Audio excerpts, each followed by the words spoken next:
Welcome everyone to the Pick Six podcast, where we discuss the biggest stories in college football. I'm your host, Chris Chang, and joining me as always is my co-host, Rudy Tamarchio. Rudy, we've got a quick, easy show today, hopefully. Who knows? Maybe it'll go an hour. Maybe it goes 20 minutes. Who knows? But let's first jump into the first story of the day.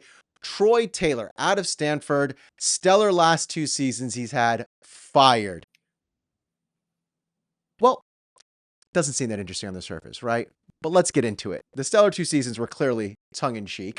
He went 3-9 both seasons. Stanford, not the perennial powerhouse it was, since its GM once played for it, that being Andrew Luck. But Troy Taylor was recorded in his first 2 years as a Stanford football coach, including only 6 victories, like I just mentioned, but has 2 internal disciplinary investigations. The decision comes after 2 outside firms had found that Taylor bullied and belittled female athletic staffers, sought to have an NCAA compliance officer removed after she warned him of rules violations, and repeatedly made inappropriate comments to a woman about her appearance. So obviously, no duh, you're going to get fired.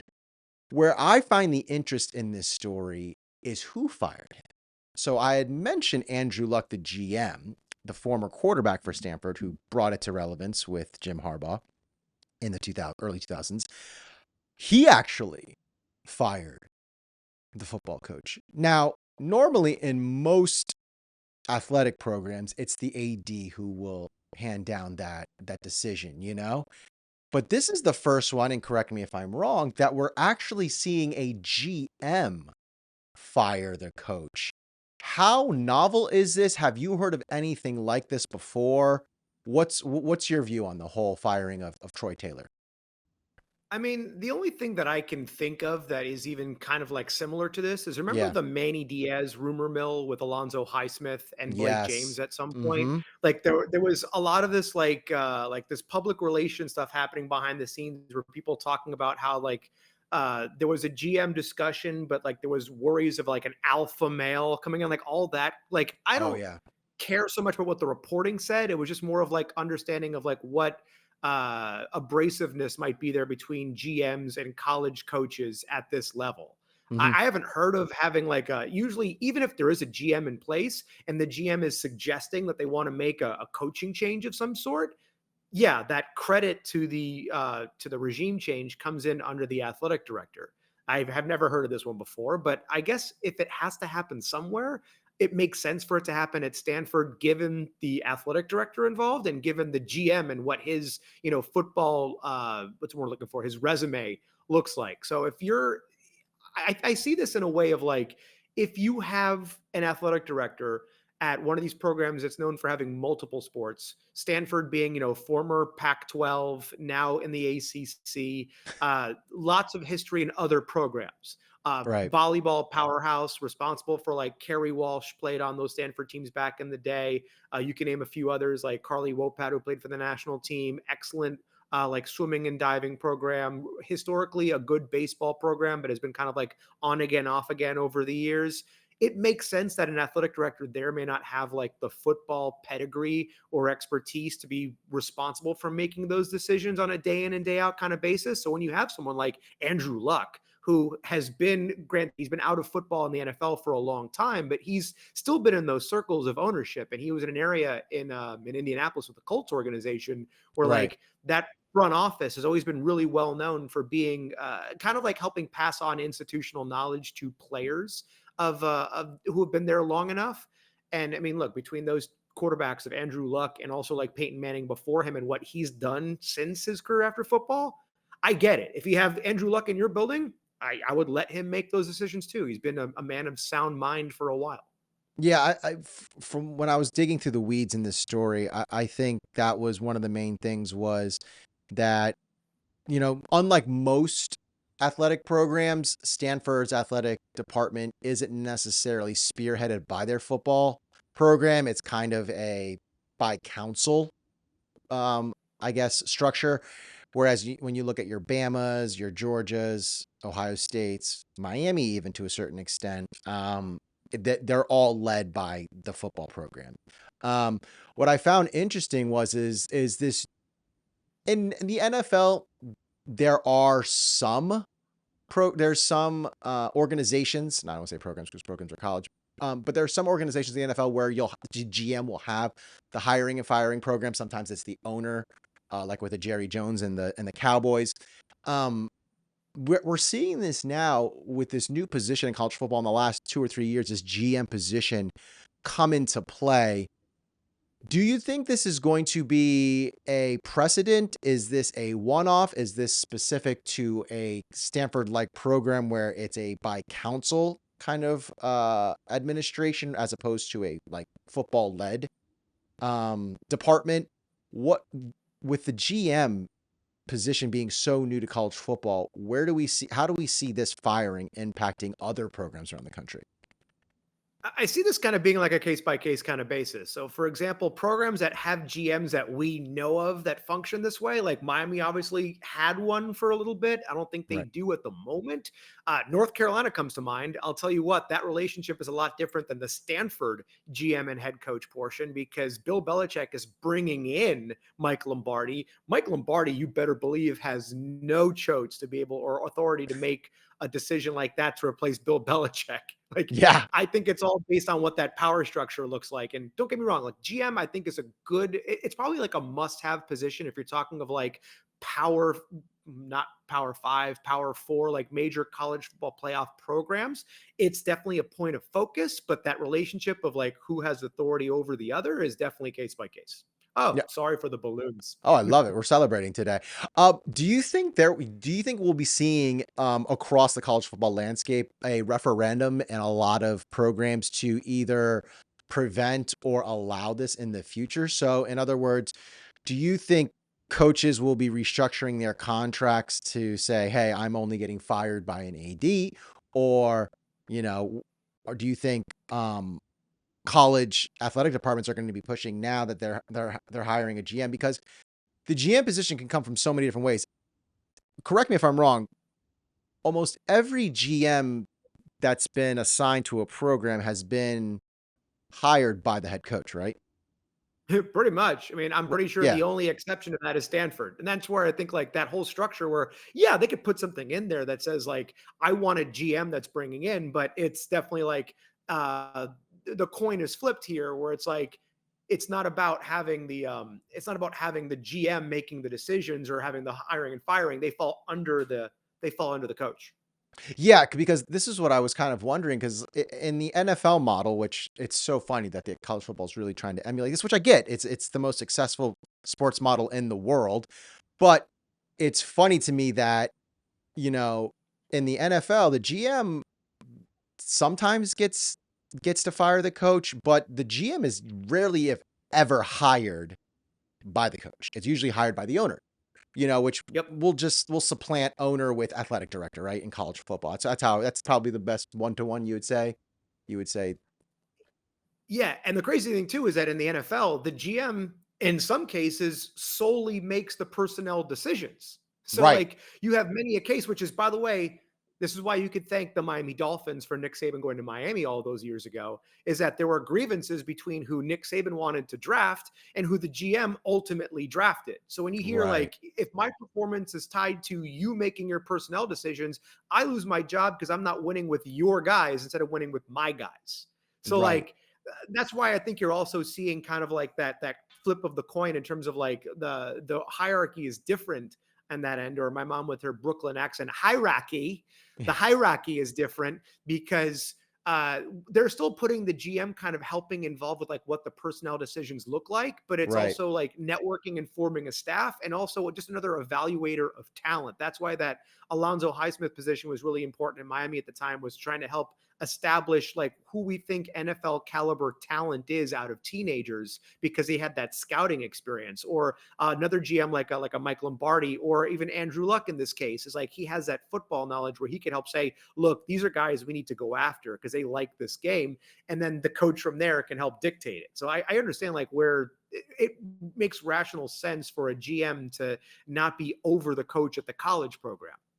Do you think that this is now going to lead to a more I don't want to say where college football is going to better the NFL model, but like I was managing before, when you have an owner in the NFL hiring a GM and then making those personnel decisions, and then you have the coach who is independent of that sometimes, a lot of times, Do you think now that in college football, it's up to the college football head coach to bring in a GM, that this could create a better model and could create a smoother experience in terms of personnel decisions, but also in the case, could it also be harmful for those coaches hiring those GMs to have firing and hiring power?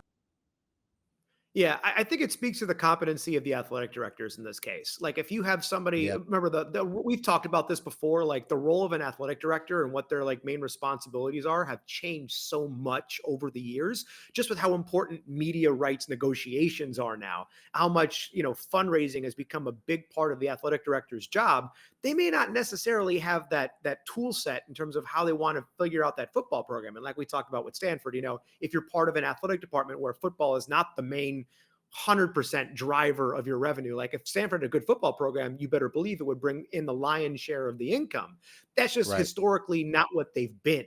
So in terms of like how that piece looks, it's a great CYA, as we like to say in the business world, cover your ass for an athletic director to say, if I want to work on my job security, should something not be going well with the football program, I could bring in a GM myself and then have to negotiate with the agent for the coach and see what that relationship is to look like and know, hey, I want to give us some more administrative help here. Or if you happen to have, like, for example, Nick Saban was the GM and the head coach. That's why you didn't see Yes. Alabama go that way. But hey, let's not be surprised if Alabama does go that direction because of what's going on with Kalen DeBoer. Like, Yeah. he's not exactly moving the needle right now in Tuscaloosa with what their results have been. So I wouldn't be surprised if they went that route and brought in like a third party independent over what's the word I'm looking for? Like superseding, I guess, GM to Oh, okay. oversee the football coach. Those are the kind of pieces that you could protect your job security and also make sure that you're ensuring the right kind of decisions are being made with your football program. That's what caused Blake James's job. Like, if you had a GM there that can make those football decisions, it's not, you don't have to worry about sticking your neck out on the line, because if there wants to be a change and the GM disagrees, you can ask the GM and get rid of both positions and then you stay in power. Yeah, I So think it's that's gonna really be like survival the first. it's the tricky bureaucratic tape walk that you have to kind of like walk that line and Yep. figure out, like, is it worth bringing GMs in? Because I think when you get into college football, that is the main difference between college football and the NFL is traditionally your head coach has been your GM. They're the evaluators of Yep. talent. They're going out picking out who they want to recruit, who they want to bring in, who they want to cut. Now you're bringing another voice in. While this will allow the head coach to alleviate some responsibilities to someone else and give him time to do other things, I think this also could create a power struggle in certain programs and cause drama. And we will wait and see which other programs either cling to this model, revitalize this model and change it, revamp it, or try and steer away from it. Say, hey, maybe we don't need a GM. Maybe we'll just use the personnel. We'll just call them a personnel coach or something like that, where they'll just be in charge of like evaluating. Yeah. Do you know what GMs are right now in college football? They're this decade's head coach in waiting. Remember when that was like Oh, all the rage? That was I've all never the actually rage, looked where at it like like that.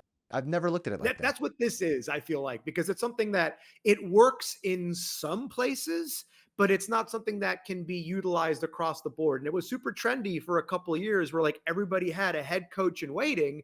Right. And all of a sudden, how many of those actually panned out? Not so much like in terms of results on the field, but how many of those head coaches in waiting actually stuck around long enough to then take the job? Like, Oh that yeah, was Mac that's Brown at Texas. that mhm. was I'm already forgetting his name from FSU under Bobby Bowden, who Oh, took Jimbo Fisher. Jimbo That was Fisher. right. That was Jimbo Fisher at FSU, and like that worked out for a little while until the entire thing became a dumpster fire. Listen, Jimbo Uh, has no problem with you forgetting his name. He is collecting 17 million a year for the next God knows how many years from Texas A&M and M exactly, and from Florida State. He don't care. He don't care. You can exactly. call him Bobo Fisher. He don't care. Right. That was also what's his name over at Georgia when Mark Richt was there. That was he was the guy that ended up becoming Florida's Right. coach for a little while, and then go. Oh my God, I feel terrible that I'm forgetting these guys. Will Muschamp. That Mhm. was Will Muschamp at Texas under Mac Brown. And that never Yep. happened because then he took the job at Florida because he was tired of waiting. I mean, granted, it didn't work out in the end either, but like It's one of those where 1 out of like 5 of those work. You could look at the same thing at the GM thing. If it's something that everyone thinks is the sexy thing to do now, it works at a place like Stanford so far. It doesn't work everywhere. Yeah, I think it's going to be the fine print of what your roles and responsibilities are, and then once Mhm. hired, what what authority do you have? Because if I was a Yep. coach and if I'm bringing in a GM, I'm absolutely not letting them have hiring and firing power, because it's like, why would I let you cut me out? Damn But right. Yeah. but in your case where you're talking about if an AD is bringing in a GM, I would absolutely want them as that buffer to, hey, not my fault if they're doing bad. But you were Yep. alluding to some incompetency, and not mention we can't mention incompetency without talking about the ACC. And so we've been talking about this whole, uneven distribution, the settlement between Clemson and FSU. Well, another dime has dropped this week, and according to War Chant founder Gene Williams, talks have already commenced between the two parties of the Big 10 and FSU. He's stating, Gene Williams, the founder of War Chant, that FSU could exit as early as 2027 or 2028 and would take a partial share for 1 to 2 years and then secure a full share in its future, with Fox even reportedly willing to help out with an early buyout. Now, Rudy, for most times I would hear this story on any sort of FSU subreddit or FSU social media, and I'd be like, you guys are delusional. You guys are crazy. It's just, pipe dream. But I think with Gene Williams being an FSU insider and other people kind of have been alluding this who are independent of FSU, how real is this? What were your thoughts when you first heard this story? I'll give you a nonverbal response. Our tinfoil hat makes an appearance after a long vacation off. So you think this is tinfoil hat theory? Here's the thing. Here's the thing that I want to like get across, because as much as like, yes, insiders do have knowledge. Yes, Mm-hmm. they understand, like they can get into rumor mills about recruits and stuff. But when it comes to conference realignment, it comes to Florida State. Really, it's not even Florida State. They're just the example in this moment. You're as good as your record is, and it's very much a "what have you done for me lately" kind of piece. And we've spoken about this ad nauseum, and I'll bring it up again because I don't think we can beat the dead horse enough. And we're not talking about Renegade. I love horses. It's a very pretty horse. I just don't like the association with the school. We're not talking about Renegade here. Anyway, Florida State had a terrible year last year. Right. They came off of a 1-year run that they looked very good in the transfer portal. That was like the zenith, like the height of what was a previous like 5 to really like 10 years of mediocrity since they won that national championship with Jameis Winston in like 2014 or whatever it was Yeah, that happened, 2014, yeah. 2013, last of the 2013, yeah. BCS era. Florida State is not like some of these other programs that have these other sports that are, huge generators of revenue for them. They're not historically a basketball school. They're very similar to Miami in the aspect of football is really like kind of their one trick pony, because Yep. Miami and Florida State both have great baseball programs, but those are not huge drivers of revenue in Right. terms of TV rights. Florida State has a women's soccer dynasty, but that is also not a huge revenue generating sport like a women's volleyball could be from a media perspective, like Nebraska has, or something like that. So really all they have is their football team. And in terms of history, they only really have Bobby Bowden. And since, the poor guy has passed away, there really isn't something that's there with Florida State long term. The one difference when we look at like comparing Florida State and Miami in terms of overall relevancy and media value is that Miami has kept themselves a household name even through 20 years of being at sometimes piss poor and sometimes mediocre at best, because people just love to hate that brand given what that cachet was. Miami was never tied to an individual person. They were Right. dominant for a long time through multiple head coaches and multiple recruiting cycles of really entertaining characters. Florida State doesn't have that. So their time to make those moves was last year.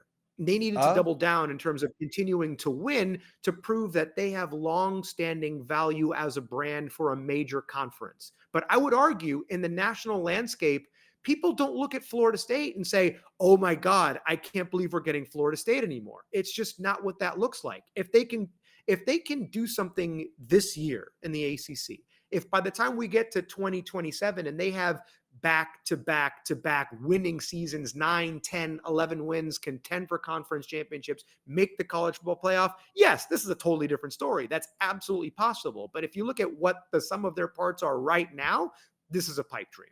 And for any conference to even to insinuate that they're interested in this long term by saying, maybe we'll give you a chance, like, yeah, there's I will not discredit saying that the Big Ten may have said something, but I think the weight behind the statement is what's missing here. There's nothing What? behind it. Okay, This is so a what? maybe, we'll see. So, I respect and I absolutely understand where you're coming from. My question then is as a former journalist like myself, we both know where there's smoke, there's usually a little bit of fire. And when multiple sources are coming out and kind of running with the same story, not necessarily, a lot of them are coming from Gene, which I get. People really respect Gene's opinion, because I don't think you have people in the college football sphere who are regular Joe Schmoes like you and I, but you have bigger people who have millions of followers and are tied to major networks or corporations. Reiterating this info, what makes you why do you think they're picking the Big Ten? Why do you think this is getting so much steam with the Big Ten in particular, not the SEC? It's just the people that are involved, because I think there's one thing that we've noticed as people who have been in the journalism circles is that now people just repeat the same thing that someone else told them. So it becomes I'll more give of you an that. echo chamber Yep, than it I'll really agree with that. becomes like 100%. credible reporting in that Mm-hmm. sense. So like Yep. if one person says it's the Big Ten, and if it's just, again, I think there could be a possibility that they had a conversation, but the weight behind the conversation could be like yeah, let's see where you guys are by 2027 and maybe we'll talk. But it's not like, we'll keep an eye out for you, but don't expect us to be working behind the scenes for the next 2 years to make this a reality. Because again, if the Big Ten adds someone like Florida State and they're continuing to be 1-11 or 2-10 or 3-9, that's not a value add for the Big Ten. It doesn't actually make their conference look any better. And we had these conversations on our other episodes about, now that there's this uneven distribution of revenue, are teams like, are programs like Ohio State and Oregon and Michigan going to say, we're not splitting ourselves evenly and taking a little bit less to go in? If Fox wants to kick in an extra, whatever, 50, 60, 70, 80 million across the board to satisfy, that's quite a bet for a network to go for on something that hasn't been proven. Because once they leave this hellhole that is the ACC and go to the Big Ten, they have to remember that they're having the same problems that Stanford and Cal have coming to the ACC and going across the country. They have to fly now an extra 3 to 4 hours to the Midwest, and they're going to have to play in below freezing temperatures for half the year. There's no guarantee that they're going to perform in that, because historically they haven't. Well, I mean, and counter argument to that, because a lot of people, again, we get tied to the Big Ten sometimes too, which is, I'm finding it just very interesting that since the talk, it's been Big Ten SEC, Big Ten SEC, but even in the thumbnail that, we made for the coverage of the settlement, I had pointed FSU to the Big Ten and Clemson to the SEC because it made sense, but it's now looks like it's kind of like bottlenecking to the Big Ten only. And one person I was watching online gave the argument that when you put the Big Ten patch on FSU, you are now opening up the Big Ten to the Florida market. So all across the I-4 corridor, Jacksonville, Tallahassee, Southern Georgia, I guess you could say Alabama, Mississippi to a certain extent, you'll now have this Big Ten presence that you had never had before. And that is the real incentive for not necessarily the Big Ten going for FSU, but more for Fox, because you had mentioned, like, well, what if Fox gives a kickback? I think maybe you can now secure this synergy, because again, when you're looking at college football nowadays, we've been saying it all year, you can't be looking at them as solely as programs. You got to look at them as brands, right? And yes, FSU had a horrible season last year, but FSU rarely has that bad of a season and continues to slide in that direction. You know what I mean? So like, I still think at worst, this is my worst case scenario for FSU. They go 6-6. That's the worst case scenario. Like and realistically, I think they're only going to lose 4 games. That being us, UF, maybe. I think they play Bama, and there's one other team I was looking at. I was like, because realistically, like, I just felt like FSU season last year was such a anomaly. It was just so unusual. Like, I don't remember FSU being that bad. I think there was a Willie Taggart year, or maybe it was what's his name's first It's 3 out of 4 or 3 out of 5 Mike Norvell years that years. they've finished like under 5 wins. And there was one really bad Willie Taggart year too. I think it was like Willie Taggart was like the bottoming out. And But no, then I don't think Mike Norvell, no, I think Mike Norvell has the worst record because I think Willie Taggart's lowest was like maybe 4 or 5 wins. And then when they reached yes. that three, I think they had a 3-win season and Mike Norvell's like second year or something like that. They were like, oh my God, like Willie wasn't that bad, right? And so Yes. historically, and you're right, Bobby Bowden was a huge reason for that. But historically, FSU is never really down year. So it's the brand you're looking for, right? And FSU does have a huge student body. They do get a lot of views. So I wonder what would be the incentive then for the Big Ten bringing them in, either as a partial share. I mean, we know they're not going to get a full share, right? Let's just admit that because not even I don't think Oregon or Washington even got a full share, did they? No. No, I not know not I not know the initial UCLA season. UCLA and USC got partial shares, and then I think for the first 2 years, Washington and Oregon get no share. I don't think they get any share for the first year or 2, and then they get a partial share or full share, I'm not sure. Yeah. But what would be the incentive for the Big 10 giving more than a partial share? Because they say they might. Gene did allude that they might get more than a partial share. But what would incentivize them into giving them anything more than a partial share No, or like even a partial share? I understand the media value of bringing in somebody like they could convince themselves and say that you're getting two different markets out of it. You're getting that area that overlaps with an SEC market because you have that down South Florida, South like that North Florida, South Georgia market that also remember it's intermixed with the Gators because Tallahassee and Gainesville are not Right. that far from each other in terms of like what that DMA designated market area looks like. But at the same time, yes, I understand when there's smoke, there's fire. But when you're blowing your own smoke to create it, like I just don't see where like the long term. I don't see the long term benefit in it because for those media markets to be successful, you need to be able to have a successful program. Like to get your foot in the door, you could work with media value. You can work with your population numbers.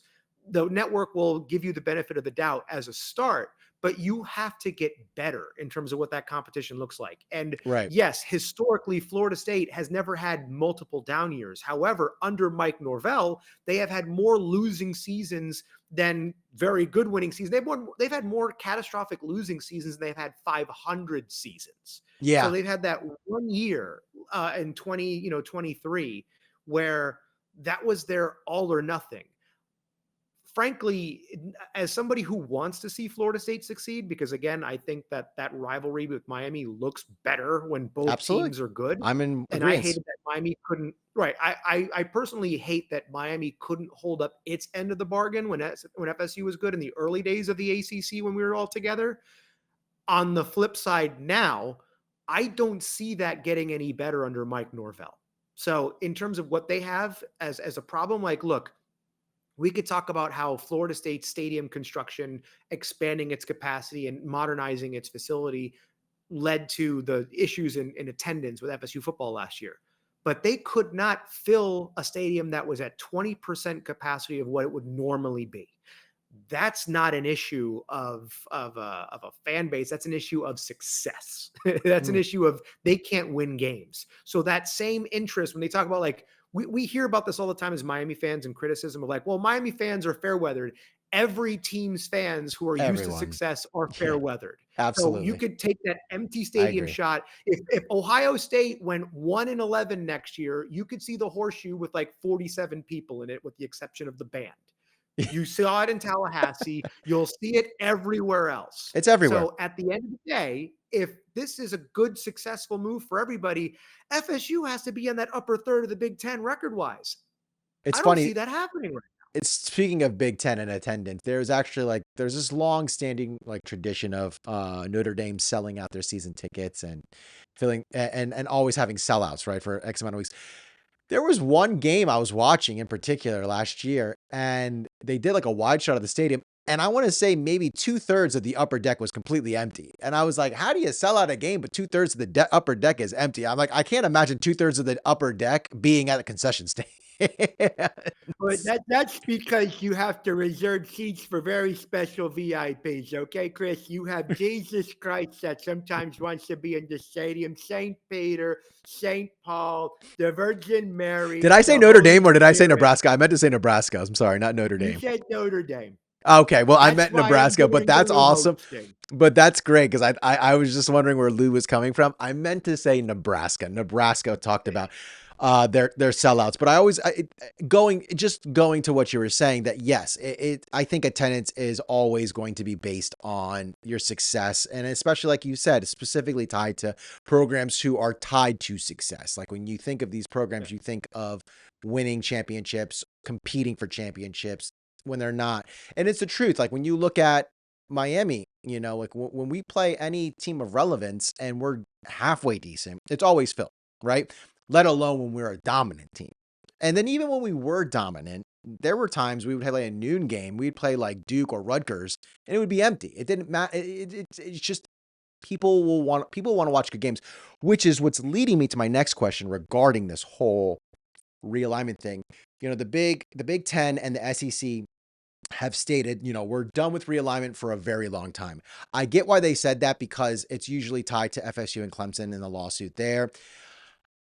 Now that that's in the past, how quickly do you think we go back to a grab and go for other brands and properties in other conferences?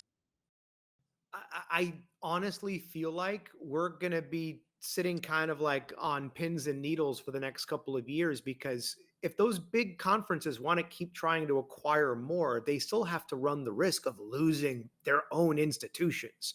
Because if they don't adopt these same models of revenue sharing, we already talked about this in previous episodes. You are going to have the top tier programs at some point say, we're bigger than the conference because we're carrying the weight. We're carrying the water of this. As much Right, as we want to stay united and say that we're a powerhouse league from top to bottom, you're really looking at realistically 3, 4, and on really, really good years, maybe there's 5 teams. But it's right. very rare that that actually happens. It's primarily 2 or 3 at each conference level. Big Ten this year, SEC this year, realistically 3 teams that were pretty good for both of those.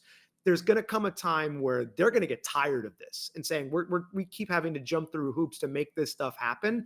If we get a better deal somewhere, our audience is going to follow us. Our fans don't care if we have Big Ten on our pouch. We don't care if we have ACC on our. They're going to care. They're going to cry a little bit if they have ACC on their patch, but they'll follow them regardless because they love their helmet more than their conference patch. So I think it's one of those slippery slopes where we're going to see what happens, and it's if Greg Sankey and whoever that guy is up in the Big Ten land that's running the Petiti? show can keep if they can keep this going, kudos to them because that's going to be the big sticking point for the next couple of years.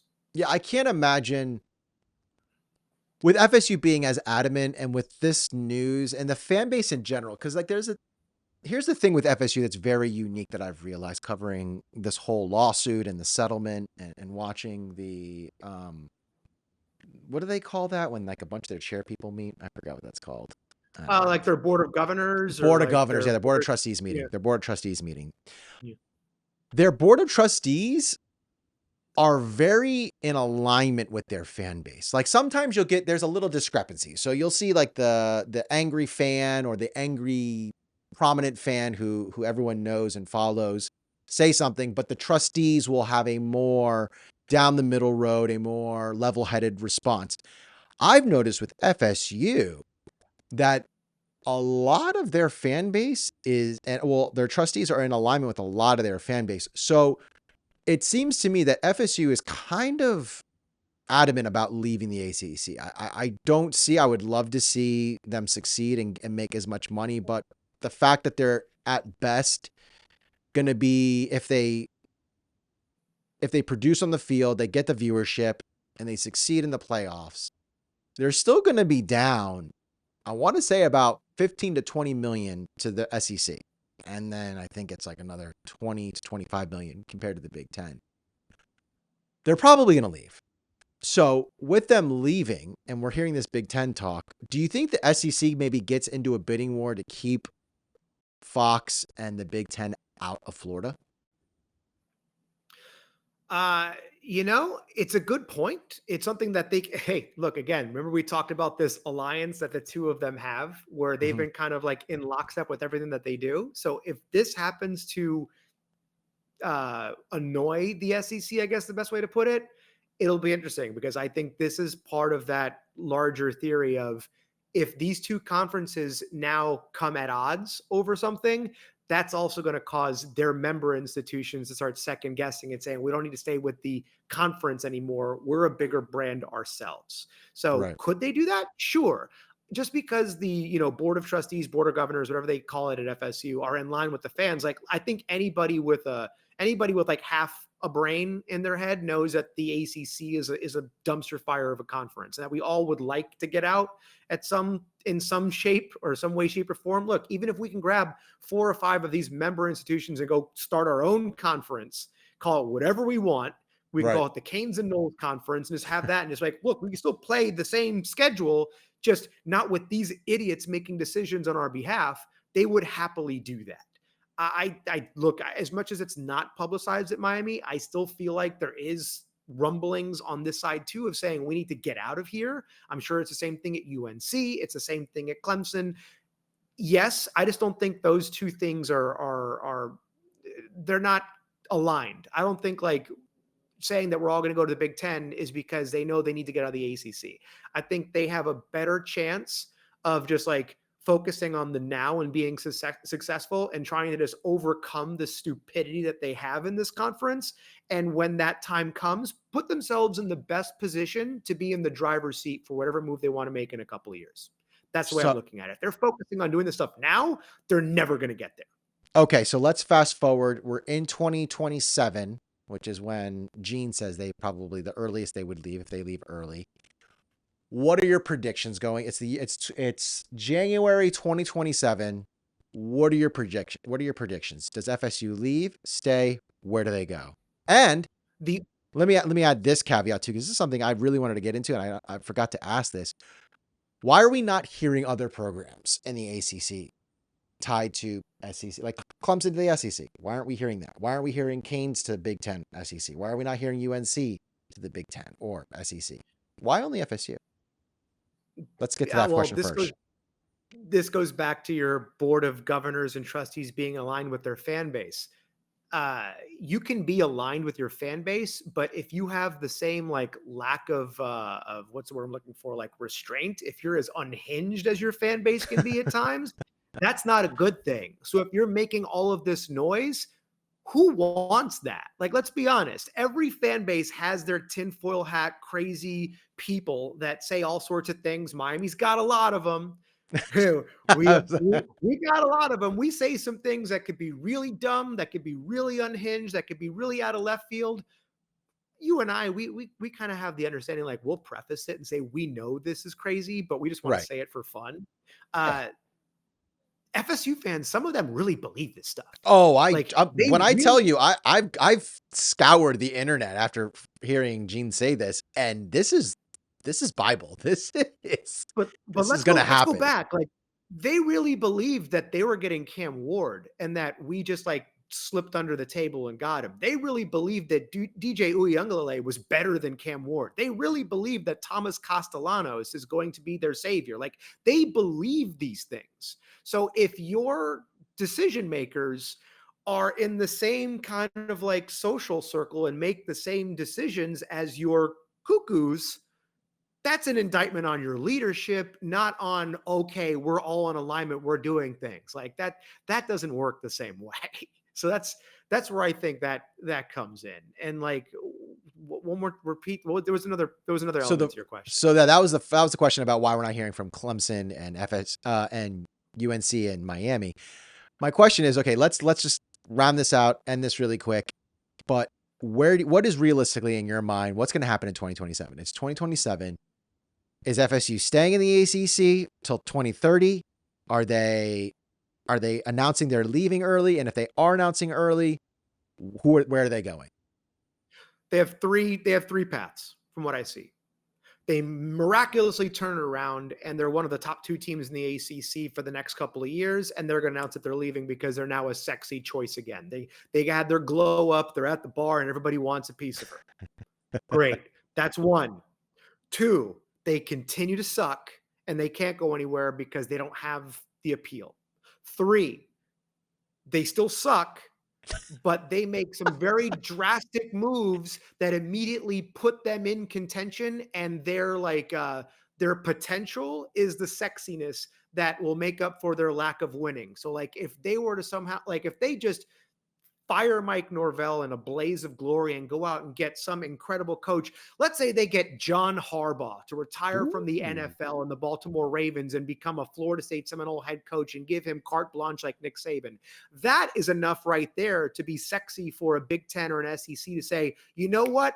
We're on board, because that's exactly the UNC route of going, to be like, well, we got Bill Belichick, so we don't have years of winning and we've kind of sucked for a while, but we got that guy, and that guy is like instantly 20, 30, $40 million worth of importance and relevance. But where do they That's go? my three. But where do they go? 2027 is the earliest that they can go somewhere. No, they can go. I mean, they can Uh, listen. They can technically go tomorrow. They could announce, FSU could announce tomorrow, hey, we've partnered up with private equity to help with the buyout, and we've received interest from either conference with a no with a partial or no stake for the first 2 years, with a quarter or half stake years 3 and 4, and then that leads us to 2030 X, Y, and Z. I'm literally creating a crazy hypothetical, but my point is, let's just say it can happen at any time. But I'm picking 2027 because that's when Gene said they're looking to get out. That allows them to get their ducks in a row in terms of financing, raising capital. Also allows, the Big Ten and the SEC to shoot their best shot. Where do you see FSU going if they choose to leave? to go full circle and put a nice, pretty little crazy bow on this, because we talk about people having crazy theories, I'm going to preface that this is the crazy theory. It's something that I wish Miami would have done. If they leave in 2027 and they have some like new crazy coach, I think they do what I wanted Miami to do. I think they will go independent. They will get an independent streaming deal with a third party, and they will then go on their own and make that happen. Because what we've learned this past year in college football is that if you can get people on your brand to schedule you and make your own schedule, you become a bigger brand than a conference will allow you. We've already now seen, if we can get another 2 or 3 years of college football playoff sample set to look at from a data perspective, first round buys mean precisely dick. Yep. So if you're Notre Dame, you love having home field advantage for a first round game, and your additional practice, your additional like game snap time makes you, it puts you in a sexy position to win a national championship.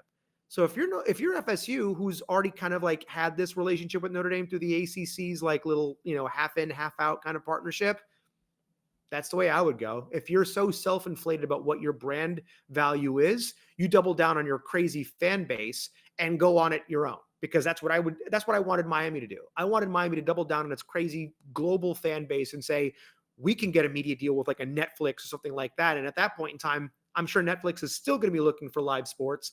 They probably can't get a deal with a network or like with a conference, because they're all tied to network. So great. We'll say as many teams want to go independent and work with us as possible, we're happy to do it. And we'll get you CFP affiliation. So that's my cockamamie theory.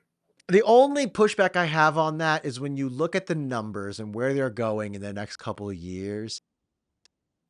Again, I don't do the bookkeeping for any of the streaming services, but I just don't know how they would be able to afford, I'll throw out a round number, 75 million a year for an FSU, for a Miami. And by the way, I'm picking these two big brands, a Clemson. Clemson, actually love Clemson, but they're definitely not a brand like, and people say Nope. they've just been more successful in the last 10 years. So they Yes. had that relevancy in that aspect. But when you actually go around the country, if I showed someone a paw and I showed someone the U, or I showed, the FSU logo, they would know who the FSU logo and what the U Yep. is, and they're not going to know what the paw is. They may say a tiger, but they're not going to know which tiger, because there's 1,000 Yep. tigers in sports. But that would be my only pushback. I'd have to probably like look into that a little bit more and see what the going rate for live sports is on like a Apple or Netflix or Hulu even. Because Mhm. Hulu would be interesting too, because Hulu's a subsidiary of Disney, which obviously also owns ESPN. Which is why wouldn't you just put them under their umbrella? I don't know. It would be just very interesting to see who would get that. I like the independent route though. I like where your brain's at. I like the out of the box thinking, Rudy. It's brilliant. Yeah. It's Hey, we brilliant. got to be a little crazy. Why not? Hey, exactly. With that, Rudy, another one in the books. We got under an hour today, 45 minutes. Let's go. I love these short and sweet ones. Thank you all for watching. Until next week, be good, y'all. Win the weekend. And as always, go Canes. You know, I could be a chatty Cathy. I was trying to get us as close to an hour as possible. I know. And I was like, I'm like, I was looking at the time. I was like, hey, we may be good on this. I'm like, we're running with great time. We'll see y'all next week. Chatty Bye, Cathy. guys.